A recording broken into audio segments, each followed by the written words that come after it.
Berarti udah ada dong, tapi itu Ibu buat bebas, bukan dikerjakan di Google Slide kan? Enggak di slide Bu waktu itu. Oh, bareng-bareng. Baik kalau begitu. Nah, berarti udah dicari dong. Ayo jujur, siapa yang udah cari dan udah cari tahu, boleh angkat jempolnya. Siapa yang mau berbagi dari apa yang dicari, yang kamu cari, yang kamu temukan? Coba kita lihat. Ada di sini anak. Siapa yang mau? Ayo jangan kalah dengan Ira Kartini. Harus berani ini ya, buka suara. Ayo aktif. Ada yang tahu? Aryo, di mana kamu, nakku?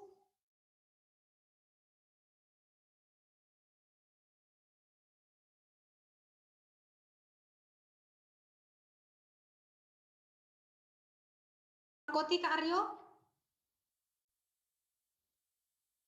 Oh, pernah, iya Bu. Ya, tapi nggak pernah pakai kan? Enggak Bu. Oke, bagus. Apa yang kamu tahu tentang Jat ini, nakku?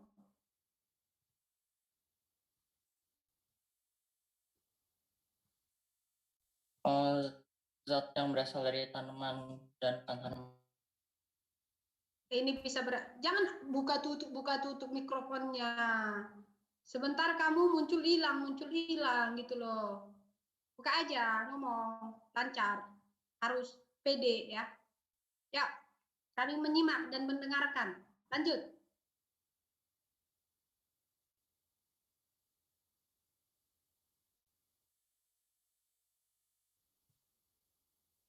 Mananya? Udah hilang. Hei Lario, jangan menghilang tiba-tiba ya.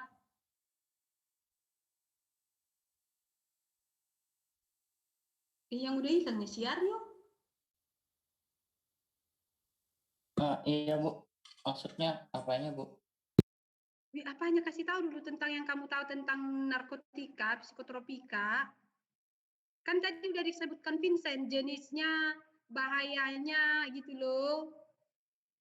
Efeknya.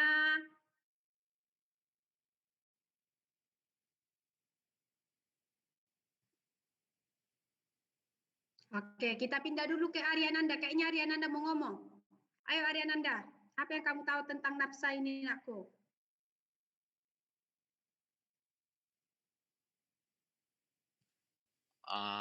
Jenis-jenisnya Bu. Iya, boleh Seperti nakku? depresan. Oke. Terus apalagi ya? Ada depresan.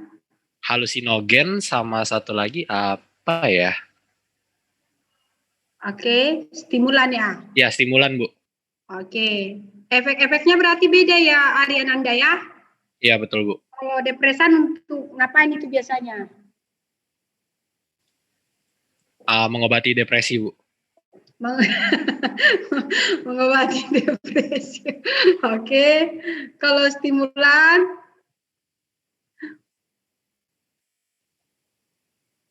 Stimulus lah ya? Ya, merangsang sistem saraf. Oke. Kalau satu lagi halusinogen, tahu halu-halu kan?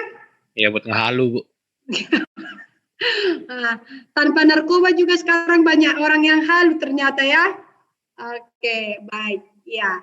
Jadi mari kita lihat dulu kelompok Jat ini seperti yang disampaikan temanmu tadi ya, narkotika atau sering disebut juga narkoba atau nafsa ya.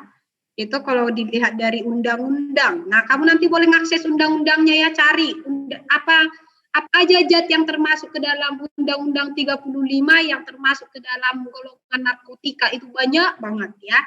Zat kimia, senyawa-senyawa kimia baik sintetik maupun non sintetik gitu ya. Kalau nggak salah Ibu itu mencapai 200 jenis zat ya yang digolongkan ke sana. Namanya nama kimia semua ya. Nanti kamu boleh lihat-lihat lah. Jadi narkotika itu bisa dikategorikan sebagai zat atau obat yang berasal dari tanaman atau bukan tanaman. Ya. Baik sintetik maupun semi sintetis yang dapat menyebabkan penurunan atau perubahan kesadaran.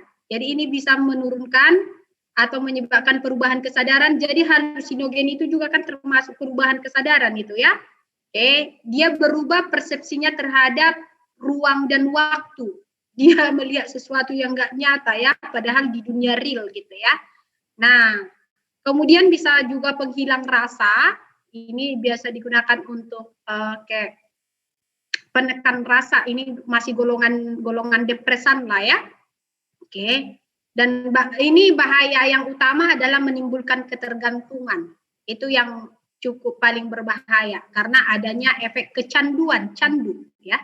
Nah, Bu, kalau psikotropika itu apa? Di luar dari narkotika yang juga memberikan efek yang hampir sama ya, kayak obat-obatan juga. Kalau zat adiktif, contohnya kayak kopi. Kopi itu kan bukan narkotika ya, tapi memberikan efek stimulan juga.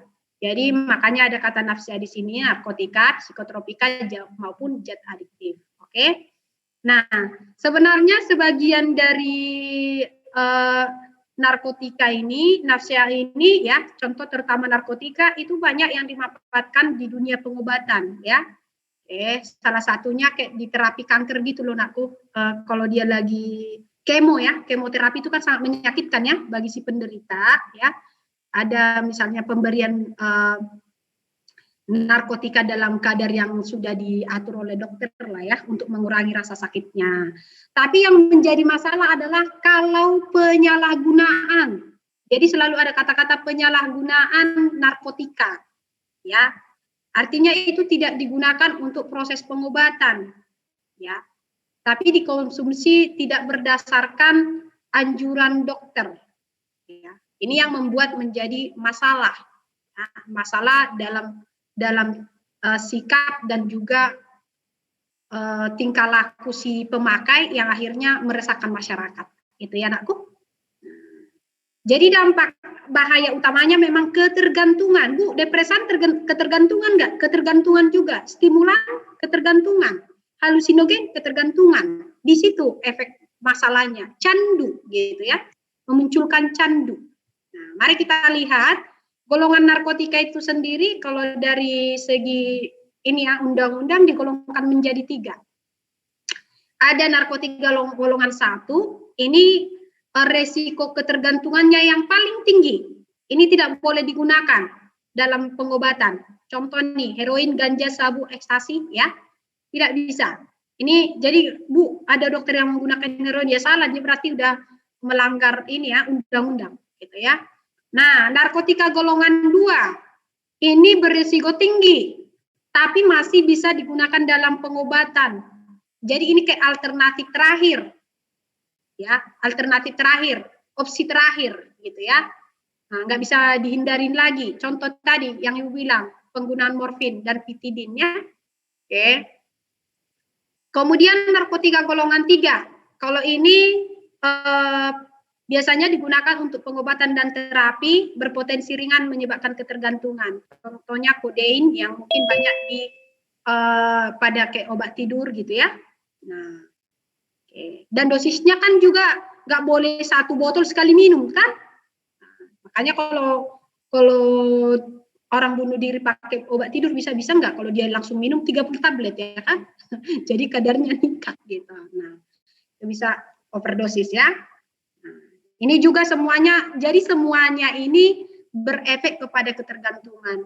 Narkotika golongan 3 aja pun kalau dikonsumsi dalam kurun waktu yang lama ya, ini juga akan memberikan efek ketergantungan juga sebenarnya ya. Oke, bisa sampai di situ? Nah, tahu golongan-golongannya ya. Nah, jadi narkotika itu juga ada kastanya ya. Kasta jonggol dan juga kasta ini ya. Kasta sudra ya, paling rendah. Nah, efek ketergantungannya. Mari kita lihat, tadi dikatakan Aryananda, dilihat dari efeknya ke dalam otak kita, ada yang memunculkan bersemangat, tidak kemudian bakat, tapi ada yang membuat otak kita bekerja lebih lamban, itu depresan ya, dan memunculkan halusinogen. Jadi ada 3 tipikal efeknya terhadap saraf ya.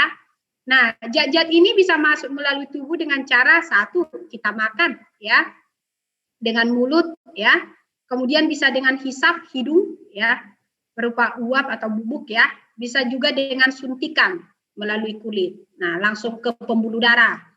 Nah, sekarang kita lihat yang disampaikan temanmu tadi, kalau dia stimulan nakku, ini efeknya itu membuat kita itu bekerja lebih bersemangat, memunculkan energi yang tinggi ya, jadi kayak hype gitu ya. Nah, kayak nggak punya rasa capek, ya, tidak ngantuk, bersemangat ya, bekerja. Nah, ini bisa meningkatkan produktivitas seseorang. Nah, nih kalau kamu lihat ini menggunakan tenaganya lebih cepat, ya. Nah, tapi yang menjadi masalah nakku di stimulan ini, tadi efek ketergantungan itu, candu itu. Jadi kalau kita tidak mendapatkan zat itu, kita tidak bersemangat lagi, paham ya?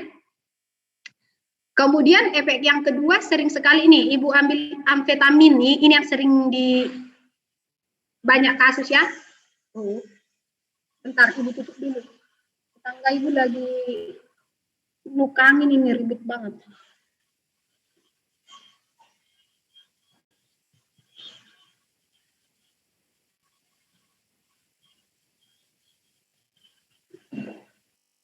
Kedengaran nggak sih suara las gitu ke kalian, kayak suara nggak terlalu ya? Oke, baguslah. Berarti udah masih kencangan suara ibu ya? Iyalah.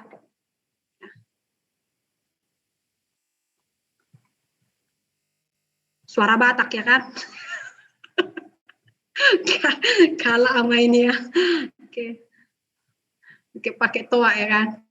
Ini juga sesuatu yang perlu disyukuri lah ya.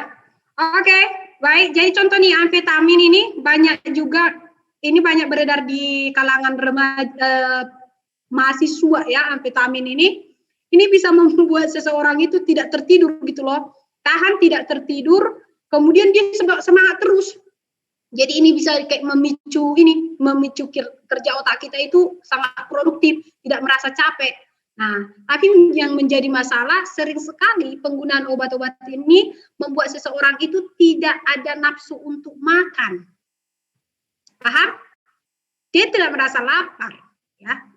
Oke, sehingga tidak ada masukan nutrisi, ya, dan jantung yang terlalu dipacu, ya, membuat denyut jantung kita lebih cepat, pernapasan kita juga lebih cepat, penggunaan dalam jangka panjang ini malah akan merusak tubuh kita secara keseluruhan, ya. Itu. Dan kalau nggak ada zat ini, kita itu tidak bersemangat. Jadi otak kita itu selalu mencari dia. Biar semangat cari amfetamin. Biar semangat cari amfetamin gitu. Bisa? Nih, efeknya ini juga seperti kafein dan nikotin. Kafein dan nikotin bukan narkotika, tapi dia masuk ke dalam golongan zat adiktif. Zat yang memicu ketergantungan juga, ya. Nah, ini efeknya juga sama, tapi tidak seburuk amfetamin. Kalau kamu minum kopi, masih tetap ya, kebutuhan normalmu masih terjaga. Misalnya kamu masih berselera untuk makan, ya. Hanya saja kalau udah candu kopi, biasanya kayak lemas-lemas. Kalau udah nggak minum kopi sehari itu lemas, gitu. Ya.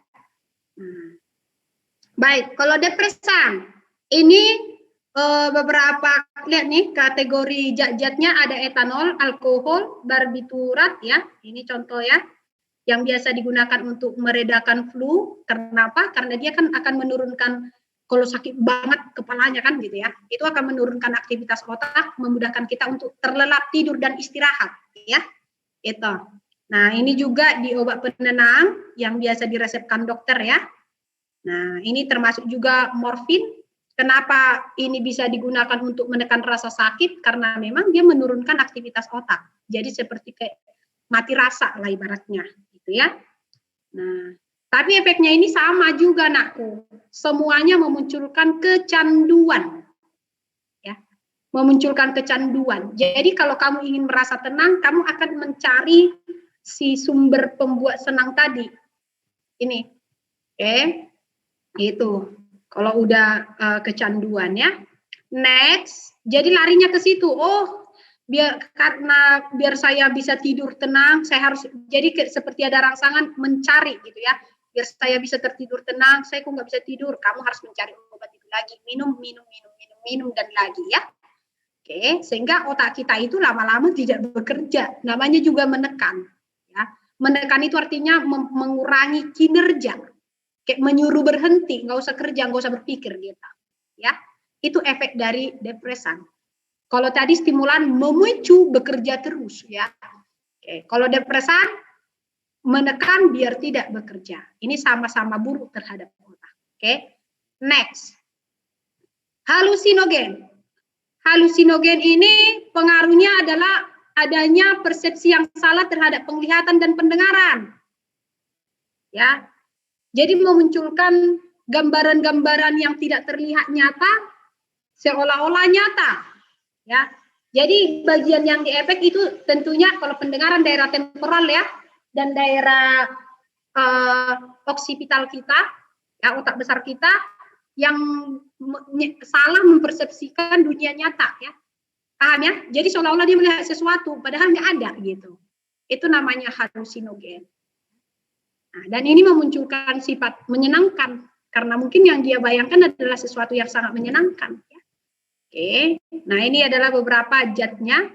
Oke, saya nggak pernah melihat benda-benda ini ya, mungkin nanti kamu bisa lihat di internet seperti apa bentuknya, tapi jangan coba-coba ya. Bu. Mau nanya, Bu. Tunggu dulu sedikit. Oh ya, boleh. Siapa tahu bisa langsung di penjelasan. Kalau kita pakai depresan, Bu, terus minum stimulan, Bu, berarti boleh dong, Bu? Kamu itu ingin menghancurkan otakmu dengan cepat. Ibaratnya kan gini, di tubuhmu nggak tahu lagi mau ngapain, bingung, ya. Contoh kalau ibu bilang, kamu berlari, ayo lari dulu, yang mana yang mau dikerjakan duluan, ya kan? Lari diam, gitu. Bisa sesat? Yang mau kamu tanyakan apanya? Untuk mengobatinya gitu? Iya, Bu. Oh, berarti kalau tadi udah ketergantungan depresan, baru kita minum stimulan. Oke, baik. Nah, itu mungkin karena dia lihat efeknya kayak positif negatif gitu ya. Oh, kalau turun, nah nanti dinaikkan. Enggak seperti itu sesar. Ini dua-duanya memunculkan ketergantungan, ya. Dan efeknya sama-sama buruk. Gak ada di sini efek yang baik, ya. Stimulan itu juga kan kayak ibarat pemaksaan terhadap otak untuk bekerja. Oke. Paham? Pemaksaan itu namanya. Oke. Iya, Bu. Nah, sekarang kita lihat halusinogen. Biar kamu nanti lebih paham maksud efek candu itu akan Ibu jelaskan di berikutnya ya. Nah, baik stimulan depresan maupun halusinogen, efek candu yang dihasilkan yang menjadi bahaya. Emang apa bahayanya efek candu? Mari kita lihat. Kenapa muncul candu? Apakah cuma yang namanya narkotika, psikotropika, adiktif yang bisa memunculkan candu? Tidak. Ya, mari kita lihat model candu di dalam otak kita. Candu itu berhubungan dengan kesenangan.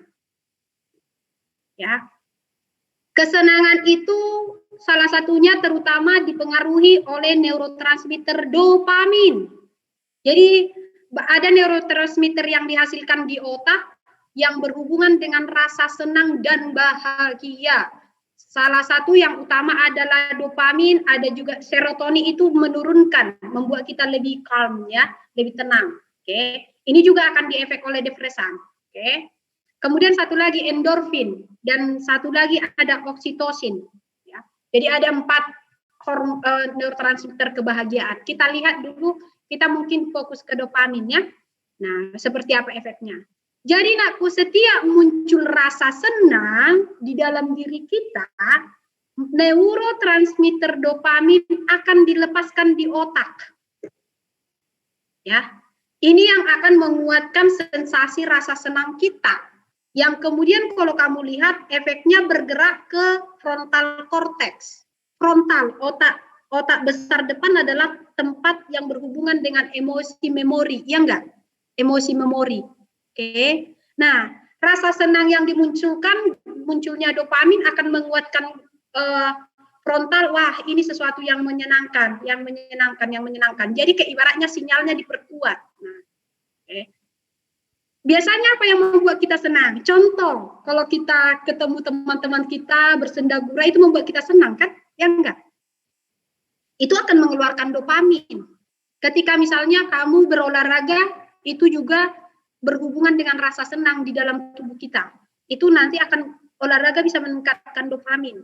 Apalagi misalnya kamu mencapai target-target, misalnya juara 1 kelas, itu akan memunculkan rasa senang, itu akan mengefek ke dopamin. Nah, munculnya dopamin ini akan memberikan penguatan terhadap prefrontal untuk mendapat kesenangan yang sama. Paham? Jadi ketika seseorang udah mencapai prestasi, senang, dia itu pengen lagi biar makin senang. Maka tingkatnya dinaikkan. Oh, nggak cukup cuma juara kelas, juara paralel, seangkatan. Oh, mau kabupaten ngikuti misalnya olimpiade. Wah, saya mau nasional, mau inter gitu. Nah, karena apa? Karena sumber kesenangannya itu dari pencapaian prestasi. Paham? Nah, narkotika mengambil tempat yang sama. Jadi ketika misalnya kita mengkonsumsi tadi obat-obat yang kita sebutkan tadi, semuanya itu akan mempengaruhi pelepasan dopamin, memunculkan rasa senang kan? Itu. Ya. Jadi itu akan dikirim ke memori. Ini membuat sesuatu yang membuat kita senang. Rasa senang selalu diprioritaskan di dalam otak. Pencapaian rasa senang, puas, dan bahagia itu selalu diprioritaskan di dalam otak. Oke. Nah, dan penggunaan yang namanya zat-zat yang berbahaya tadi mengeluarkan dopamin yang luar biasa tinggi begitu dia dikonsumsi, sehingga penguatannya terhadap memori kita dengan rasa senang itu tinggi. Paham? Oke. Nah, jika kamu ingin mendapatkan efek rasa senang itu lagi, maka kamu akan berusaha mendapat zat itu yang membuat kamu senang. Oke. Bu, kenapa tidak berprestasi lagi? Kenapa dia tidak belajar lagi? Karena apa? Lebih gampang mendapatkannya, paham ya? Mengaksesnya lebih gampang. Kalau untuk mendapatkan prestasi kan kamu butuh effort dan butuh waktu, ya enggak? Lama mendapatkan kebahagiaan itu. Kamu cari mana yang tercepat, otak akan mencari alternatif tercepat. Ya udah penggunaan obat itu. Ya. Bisa? Dan tingkatnya akan semakin meningkat. Biar makin puas harus lebih tinggi lagi kadarnya. Itu. Jadi yang berubah adalah sistem reward otak kita. Pusat kesenangan kita udah berubah sekarang. Bukan lagi pencapaian prestasi. Paham? Tapi sudah biar lebih ke mendapatkan narkotika itu. Makanya orang sampai gila, ya kan? Mencuri untuk bisa membeli. Oke. Nah, karena udah rasa senang itu dia sangat butuhkan. Ya. Bahkan ada yang sampai ini ya, yang menyayat ini pergelangan tangan untuk menghisap darahnya kembali ya. Oke. Untuk mendapatkan, dia berpikir di dalam darah itu kan ada kandungan si narkotika itu, gitu. Itu loh. Di situ, itu buruknya. Apakah narkotika doang yang mengambil peranan seperti ini? Enggak, jangan salah anak-anak. Kecanduan itu bukan cuma narkotika, games. Kemudian pornografi mengefek hal yang sama. Kenapa milih pornografi dan games? Lebih gampang mendapatkannya. Maka kamu tingkat kecanduanmu lebih cepat ke situ dibandingkan belajar, ya enggak? Tingkat mencapai prestasi kan lebih lama waktunya mendapatkan kesenangan itu. Butuh waktu belajar lama dulu, butuh time, effort, gitu ya, baru kamu bisa mencapai target senang itu. Games nggak perlu capek, nah itu senang. Kenapa semakin lama kok semakin lama durasinya makin meningkat ya? 1 jam, 2 jam, 3 jam, 4 jam nggak terasa gitu ya? Karena kamu butuh lebih gitu. Itu paham bisa? Di situ masalahnya anak-anak. Jadi semua hal yang membuat kita senang itu dipengaruhi oleh dopamin yang memberikan efek ke memori kita, frontal, pengambilan tindakan, keputusan. Ya. Dan paling berbahayanya ini adalah jika anak-anak masih di bawah usia 25 tahun. prefrontal kita ini prefrontal kalian itu belum sempurna secara keseluruhan. Ini adalah tempat pengambilan keputusan. Ya, kenapa dikatakan belum sempurna? Karena penyerapan nilai-nilai yang ditanamkan dari segi agama orang tua belum matang benar di prefrontalnya, ya. Oke. Sehingga pengambilan keputusan-keputusannya kadang masih lebih yang dipengaruhi oleh lingkungan gitu. Seleksi terhadap benar tidak itu diatur di frontal. Dan ini sangat berhubungan dengan agama, paham ya? Nilai-nilai yang diajarkan di rumah karena berhubungan dengan memori. Oh, kamu ingat karena kamu sering misalnya ke gereja ya atau bersama orang tua, pornografi itu tidak boleh, itu tidak pantas gitu ya. Ketika itu sudah menjadi nilai yang tertanam di dalam frontalmu, itu akan mengingatkan kamu setiap melihat pornografi, oh nggak boleh gitu. Oke, itu bisa memproteksi kamu. Tapi kalau kamu melanggar itu, ya udah berubah rewardnya. Semakin sering, semakin kamu terbiasa. Gitu ya.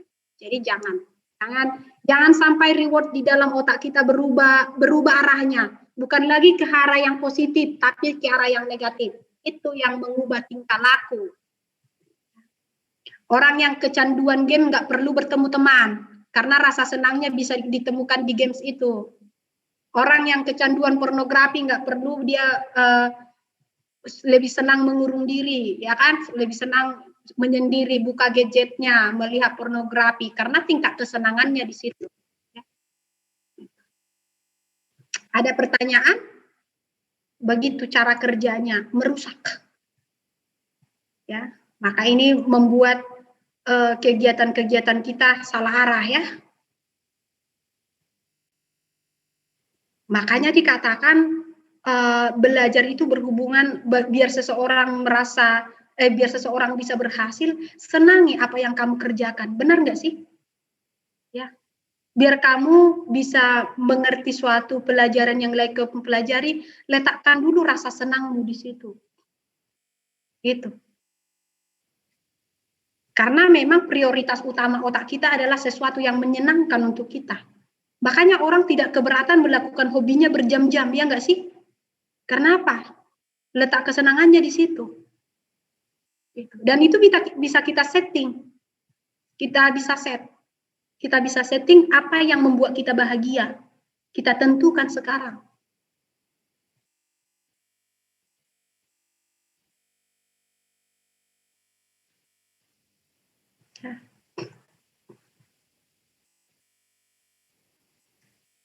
Hati-hati dengan gadget, ya.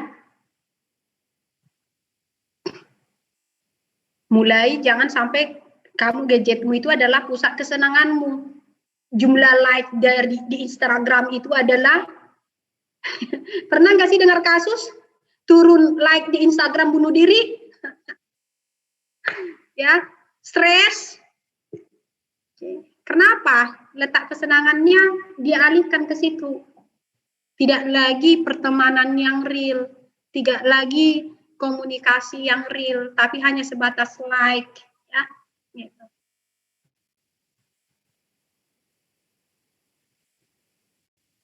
Ada yang masih mau bertanya seputar ini? Seputar jad-jad ini? Gitu.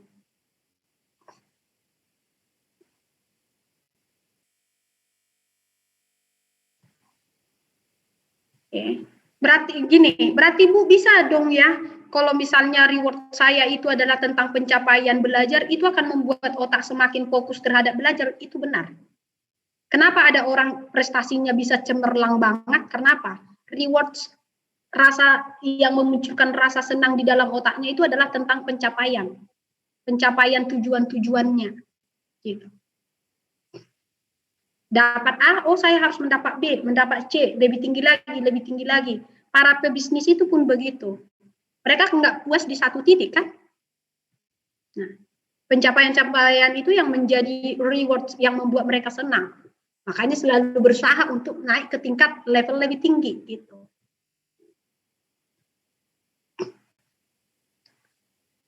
Jadi sekarang tentukan kamu mau jadi yang mana.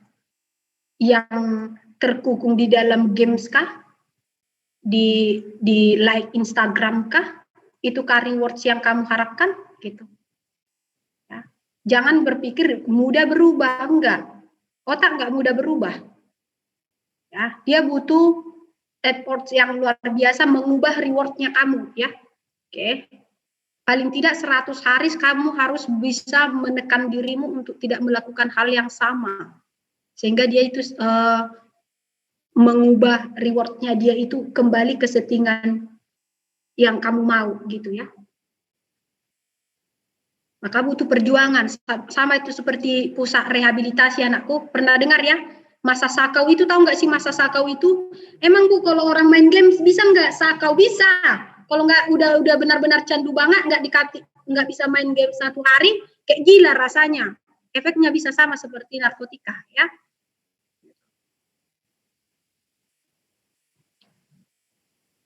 Ada sini yang sudah kecanduan game, silakan detox ya, detox dopamin yang ada dalam otaknya. Detox itu ya dengan cara mengubah kebiasaan.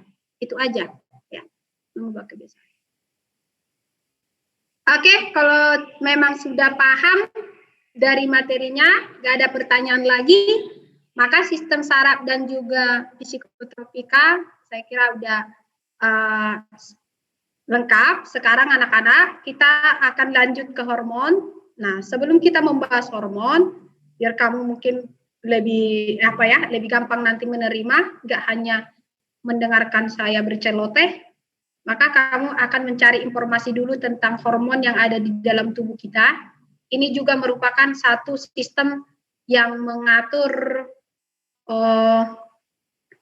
berbagai keseimbangan kinerja di dalam tubuh kita ya. Nah, nanti anak-anak bisa lihat apa bedanya pengaturan hormon dengan saraf. Dan apa saja penghasil hormon di dalam tubuh kita ya. Ibu akan kirim linknya. Oke. Kamu bisa akses, ada di chat box ya. Ini di kolom chat itu udah ada link, boleh akses ya. Silakan buat kinerjamu